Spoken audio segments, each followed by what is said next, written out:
સુરેન્દ્રનગર જિલ્લા એલસીબી પોલીસે ડ્રોન કેમેરાથી ધજાળા ગામની સીમમાંથી ગાંજાનું વાવેતર ઝડપી પાડ્યું. સુરેન્દ્રનગર જિલ્લા એસઓજી પોલીસે ડ્રોન કેમેરાથી ધજાળા ગામની સીમમાંથી ગાંજાનું વાવેતર ઝડપી પાડ્યું. 5 છોડ 11 કિલો ગાંજા સાથે 1 લાખથી વધુનો મુદ્દામાલ સાથે એક શખ્સને દબોચી લીધો.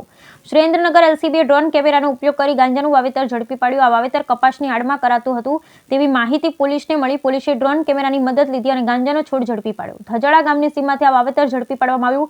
5 નંગ અને 11 કિલો વજન સાથે 1.10 લાખના મુદ્દામાલ સાથે માલાભાઈ ડાભીને ઝડપી લીધો. પોલીસે ડ્રોન કેમેરાથી ખેતરમાં સર્ચ કર્યું તો વચ્ચોવચ ગાંજાનું વાવેતર કેમેરામાં દેખાયું, જેને લઈ પોલીસનો કાફલો ઘટના સ્થળે પહોંચ્યો. એક અઠવાડિયા અગાઉ પણ ઝડપ્યો ગાંજો. સુરેન્દ્રનગર જિલ્લાના ચોટીલાના જાનીવડલા ગામની સીમમાંથી લીલા ગાંજાના 30 છોડ સાથે શખ્સ ઝડપાતા ચકચાર મચી જવા પામી, જેમાં સુરેન્દ્રનગર એસઓજી ટીમે 3,63,000ની કિંમતના 36 કિલો 300 ગ્રામ લીલા ગાંજા સાથે ઝડપી પાડી કાર્યવાહી હાથ ધરી હતી. સુરેન્દ્રનગર એસઓજી ટીમની પીઆઈ બીએચ સિંગરીખિયાને પાક્કી બાતમી મળી હતી કે ચોટીલા તાલુકાના રાજપરા ગામના ગોવિંદભાઈ કુકાભાઈ રોજાશરા જાનીવડલા ગામની સીમમાં આવેલા પોતાના ખેતરમાં તુવેર તથા બીટી કપાસ જેવા પાકની આડમાં ગેરકાયદેસર ગાંજાના છોડનું વાવેતર કરેલું અને આ ગાંજાના છોડ તેઓએ વેચાણ માટે વાવેલા.